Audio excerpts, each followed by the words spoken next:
Sejam bem-vindos à ESEC TV, um magazine cultural sobre a cidade de Coimbra produzido aqui, na Escola Superior de Educação. Durante a próxima meia hora, fiquem connosco.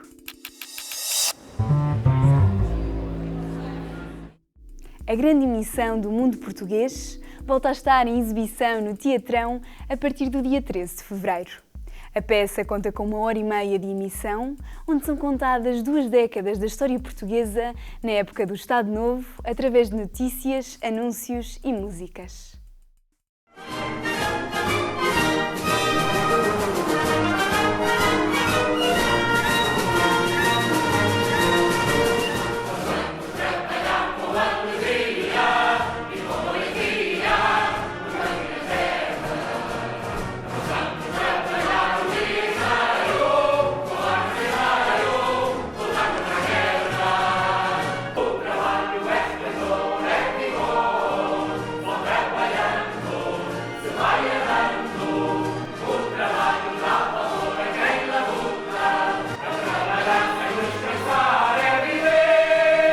Esta ideia surge de um tratamento que o Teatrão fez a estes assuntos do Estado Novo, a que chamou a Casa Portuguesa. Este ciclo de produções, de estudos, de conversas também, porque ambas as produções têm atividades paralelas, entre elas mesas redondas com especialistas na área, historiadores desta fase da nossa história. Portanto, quer o Eu Salazar, quer a grande emissão do Mundo Português são inseridas neste ciclo.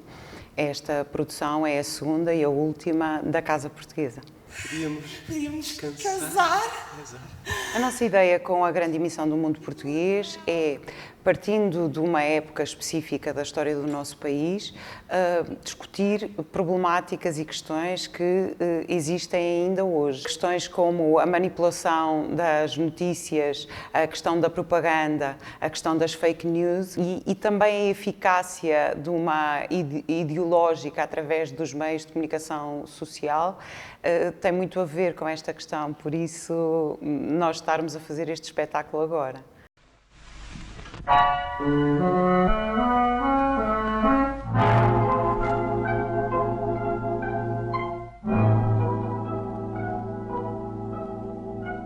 No azul do céu, ao contemplar o fogaréu da luz solar,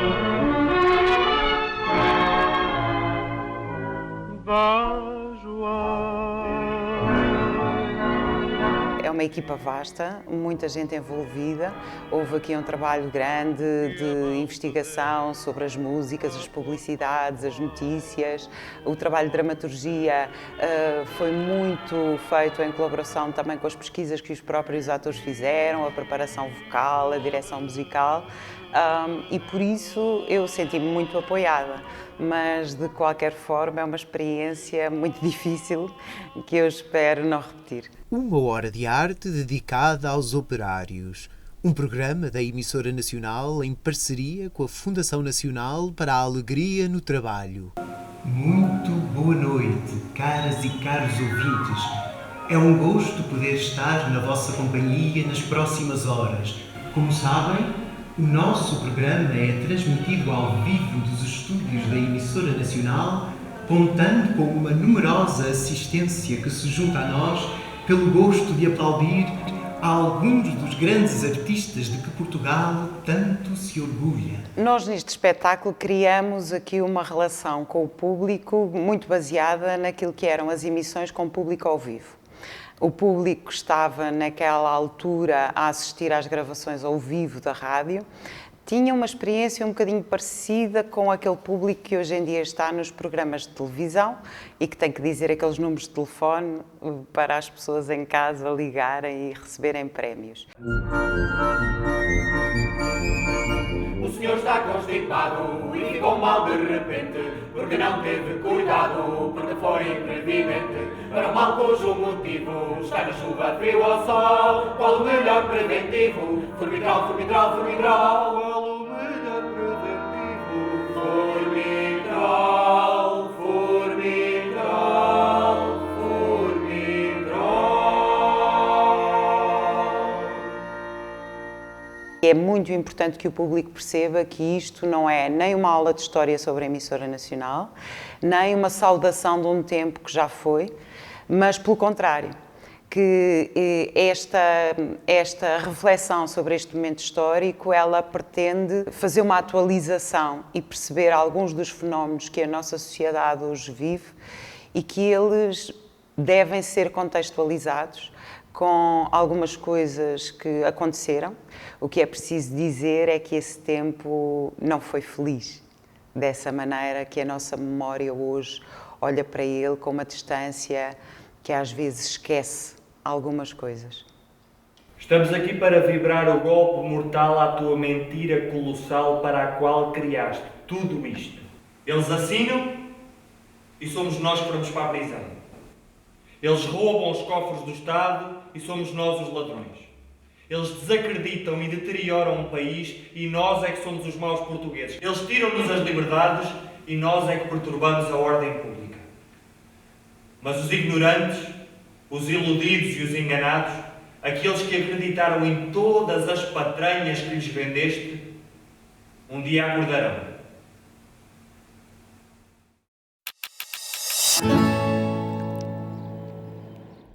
Máscaras e trajes rituais portugueses é uma exposição de António Tiza a visitar no Centro Cultural Penedo da Saudade até dia 1 de março. Esta mostra dá destaque aos caretos, oriundos de Trás-os-Montes e classificados pela Unesco como Património Cultural e Material da Humanidade.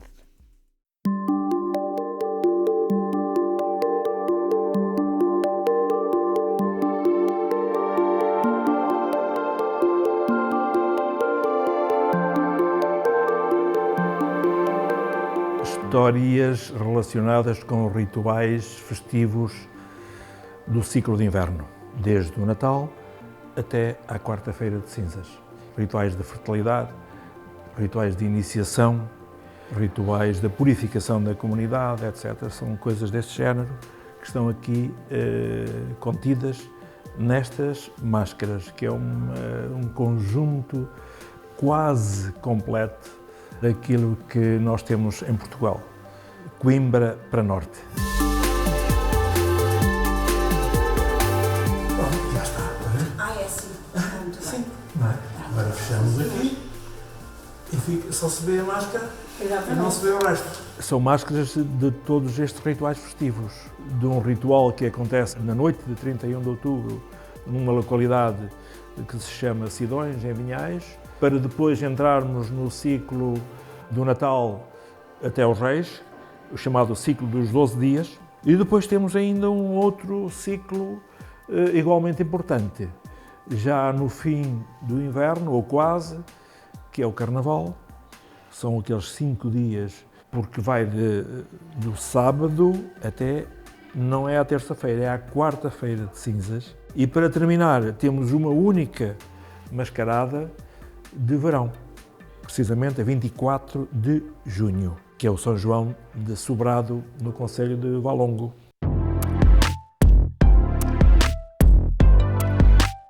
Tem uma importância vital, porque as sociedades antigas, arcaicas, necessitavam destes rituais para fazer a purificação da comunidade há 10 mil anos, mas que foram permanecendo nesta região, que é a Península Ibérica, até hoje. No passado tinham uma importância vital, porque sem estes rituais a comunidade não teria condições necessárias para entrar num novo ciclo agrário na natureza. Contudo, continua a ter a sua importância, como se fosse uma confissão pública, e assim essa comunidade possa entrar num novo ciclo.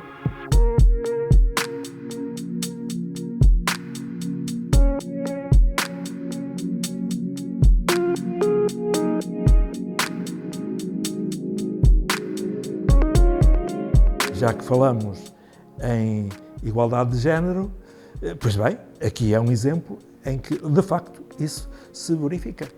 Elas entram em pé de igualdade com os jovens, coisa que não acontecia há, enfim, não é preciso recuar muito, 15 anos, suponhamos, não entravam.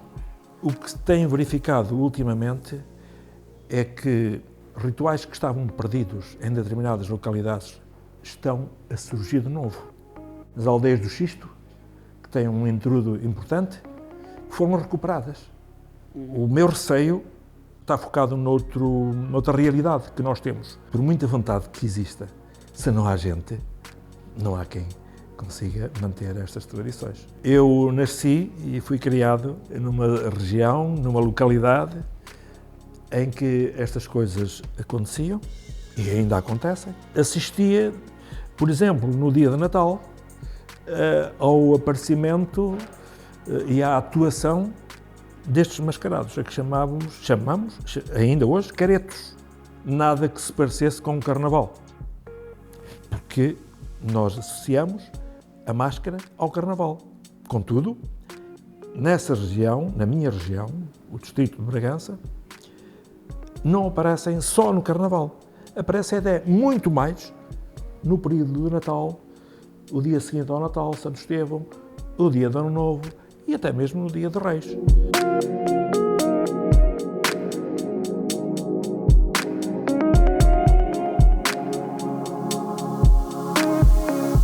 Os caretos foram já classificados como património cultural imaterial da humanidade pela Unesco, mas só de uma localidade, que é Pudense. Contudo, em Trás-os-Montes, no distrito de Bragança, há mais 20 e tantas festas com mascarados.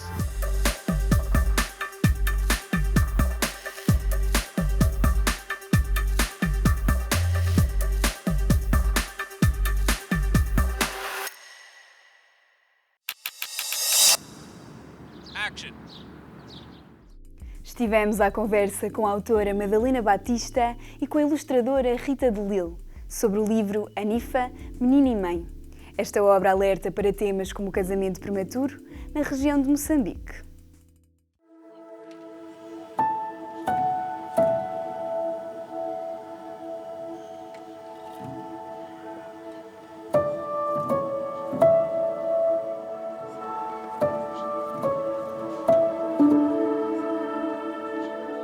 Eu nasci e cresci em Moçambique. Entretanto, em 2008, tive a oportunidade de regressar a Moçambique, viver e trabalhar em Moçambique. E desde essa altura que as minhas estadias em Moçambique são prolongadas e passo bastante tempo em Moçambique. A Anifa, a personagem desta história, tem muito a ver precisamente com uma rapariga chamada Anifa, que em Moçambique trabalha em minha casa. E ela é uma rapariga muito jovem e que já tem 3 filhos. Por um lado foi ela própria a inspiração, por outro lado também tive a oportunidade de conhecer nos distritos muitas Anifas com outros nomes. Em Moçambique eu desempenhei funções como assessora e consultora, quer do Ministério da Educação, quer também a fazer trabalhos de investigação para algumas organizações não governamentais. Então, no âmbito desses trabalhos, nomeadamente de investigação que fiz sobre as causas das desistências das raparigas em Moçambique, surgiu como sendo muito relevante a questão dos casamentos prematuros. Nas zonas rurais, 1 em cada 2 casam muito precocemente. Inclusivamente há dados que apontam para que 36% das raparigas entre os 15 e os 19 anos ou já estiveram grávidas ou têm um filho. Então, elas são mães muito meninas.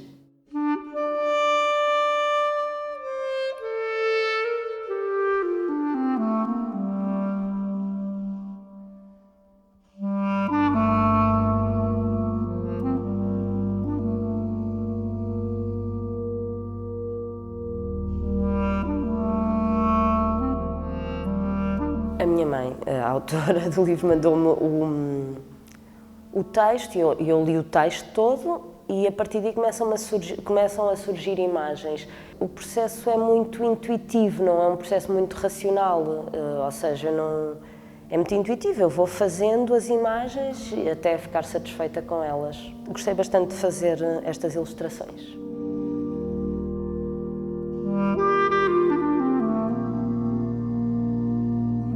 Este livro foi lançado em edição bilingue, porque em Moçambique a diversidade linguística é muito grande. Existem cerca de 45, 46 línguas, se incluirmos também a língua de sinais de Moçambique e o português como língua oficial. E no norte de Moçambique, a maior parte da população fala o Emakua. O objetivo desta publicação é precisamente fornecer um instrumento de trabalho a todos os professores, líderes comunitários, jovens que pretendam refletir, trabalhar, ser ativistas nesta área dos casamentos prematuros. E comparar quais são as representações, as ideias, o que é que os jovens em Moçambique dizem relativamente a esta história, o que é que os jovens em Portugal dizem em relação a esta história. São culturas diferentes. Será que vão reagir da mesma maneira? Será que vão indicar as mesmas soluções?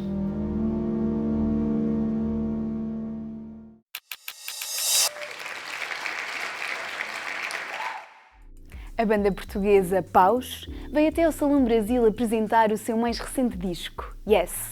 10 anos depois do primeiro EP, o grupo continua a arriscar e à procura da mudança, bem presente neste trabalho.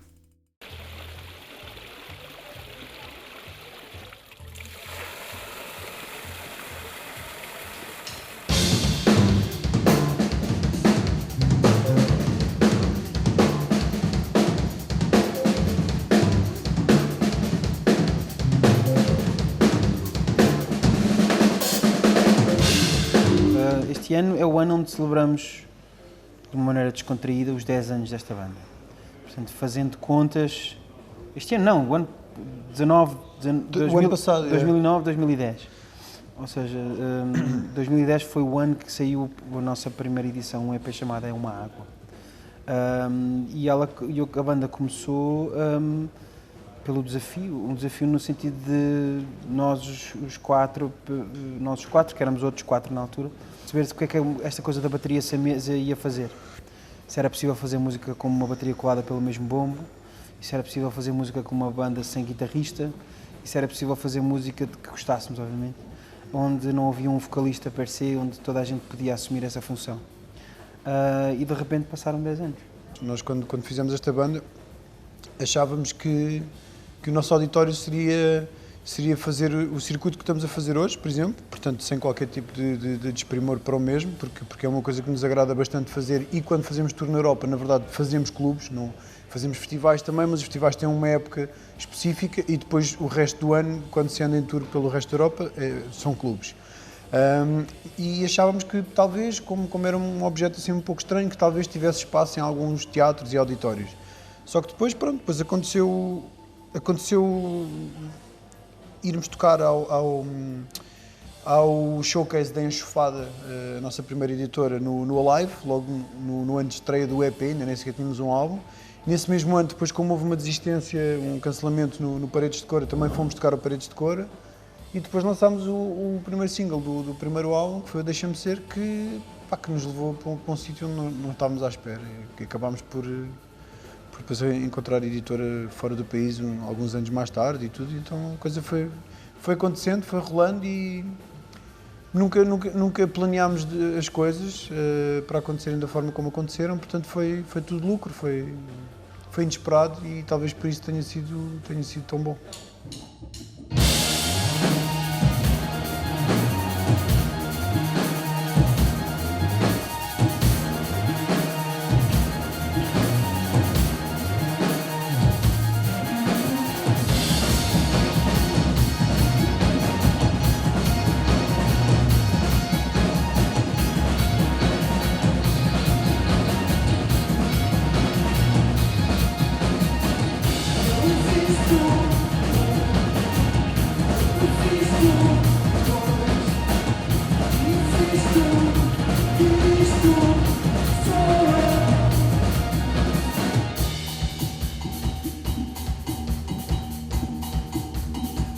Normalmente não há, tal como não houve em disco nenhum e de repente passaram 10 anos, não é? Ou seja, não houve uma premeditação, não houve um plano.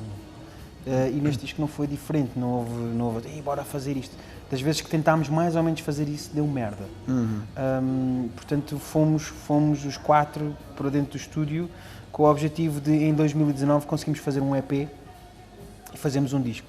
Ou seja, esta coisa do aniversário que a gente pensou foi bora fazer música, bora a sítios. Fomos ao Brasil, gravámos um EP com o apoio da Red Bull, fomos lá para os estúdios da Red Bull e gravámos e fizemos amigos no Brasil, o que foi fixe.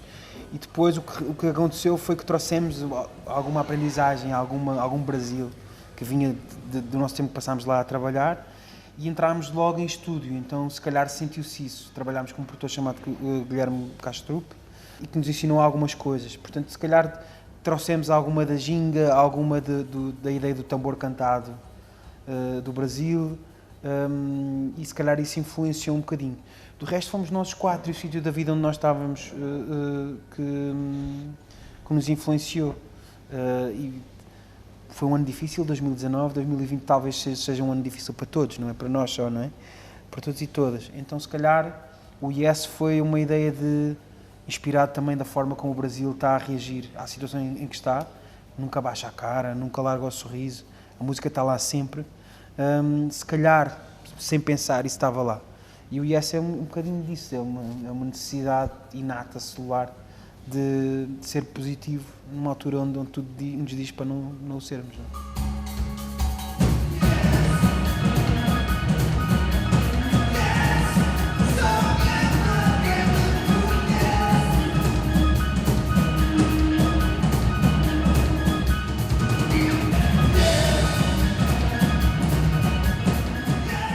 Tem que sempre haver uma vontade de nos predispormos ao desastre, ou seja, bora mudar qualquer coisa que nos obriga nós próprios a mudar. Neste caso a mudança é mesmo sonora, porque já há 10 anos que tocávamos com a bateria sem mesa e continuamos a tocar com a bateria sem mesa.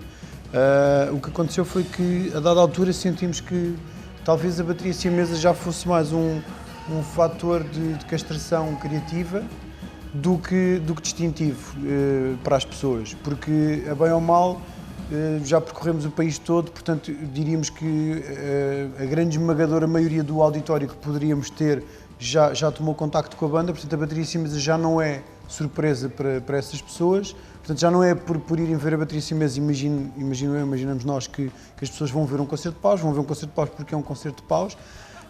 E em estúdio o que fazia era com que, por exemplo, no meu caso específico, eu como tinha menos peças, porque cabiam menos peças no palco, porque tínhamos as 2 baterias no palco, frente a frente, e cabiam menos peças, fazia com que eu, por exemplo, em estúdio não usasse essas peças para compor e limitava-me um bocadito. São instrumentos, são disposições, são abordagens à voz, são ritmos, são grooves. Há sempre uma necessidade de não experimentei isto ainda, bora tentar pôr isto. É fazer. O que é que vai acontecer se nós pusermos esta ideia na altura de fazer música para um disco novo? E depois a tour que vem a seguir e a consequência do disco é tu aprenderes a lidar com a consequência dessa mudança, às vezes mais aleatória que outra.